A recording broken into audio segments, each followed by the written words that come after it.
స్థానిక సంస్థల ఎన్నికల్లో బరిలో నిలిచే కాంగ్రెస్ అభ్యర్థులు ముందస్తుగా పార్టీకి ప్రమాణపత్రం అందించాలని అధిష్టానం నిర్ణయం తీసుకున్నట్లు పొన్నం ప్రభాకర్ తెలిపారు. గాంధీభవన్లో ఎన్నికల సమాయత్తంపై చర్చించేందుకు పార్టీ రాష్ట్ర వ్యవహారాల incharge RC Kuntia, PCC chief Uttam Kumar Reddy, DCC అధ్యక్షుడు, జిల్లాల సమన్వయకర్తలు హాజరయ్యారు. జడ్పీ చైర్మన్లు, ఎంపీపీల ప్రత్యక్ష ఎన్నిక విధానంతో ప్రలోభాలను నియంత్రించే అవకాశం ఉంటుందని ఆయన అభిప్రాయపడ్డారు.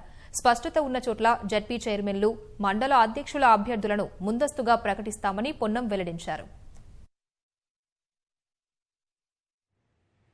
ఉన్నటువంటి పరిస్థితుల్లోనే పార్లమెంట్ ఫలితాలు రాకముందే ఈ ఎన్నికలు నిర్వహిస్తా ఉన్నదంటే పార్లమెంటు ఫలితాలు వస్తే టీఆర్ఎస్ భయపడతా ఉన్నది. రేపు భవిష్యత్ ఎన్నికల్లో వాటి ప్రభావం తప్పకుండా స్థానిక సంస్థల మీద పడుతుందనే ఆ ఎన్నికల ప్రక్రియ ముగియక ముందే ఈ ఎన్నికల ప్రక్రియను ప్రారంభించిందిగా మేము భావిస్తా ఉన్నాం.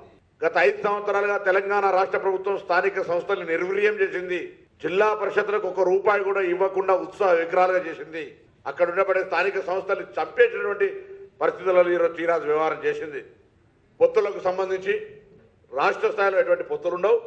స్థానిక సంస్థలు స్థానికంగా నాయకత్వం అనుగుణంగా అక్కడ ఉండబడేటువంటి అవసరాల మేరకు చేసుకోవడం జరుగుతుందనే మాట కూడా ఈ సందర్భంగా స్పష్టం చేస్తూ, అదేవిధంగా పోటీ చేస్తున్న అభ్యర్థులు కార్యకర్తలు అడుగుతా ఉన్నారు, మళ్ళీ నేను కష్టపడి మేము గెలిపిస్తే పార్టీ మారుతలేమో అనేటువంటి పరిస్థితులలో నాయకత్వం ఆలోచన చేసి ఏ అభ్యర్థిని బీఫామ్ ఇస్తామో ఆ అభ్యర్థి జ్యురిడిక్షన్లో ఇగో ఈ అభ్యర్థిని మీ సూచన మేరకు ఎంపిక చేసినాం, ఇతను పార్టీ మారడం అనేటువంటి హామీ పత్రాన్ని అక్కడ కార్యకర్తలకు ఇవ్వడం అనేటువంటిది, అక్కడ గ్రామ ప్రజలకు ఇవ్వడం అనేటువంటిది జరుగుతుందనే మాట ఈ సందర్భంగా మనవి చేస్తూ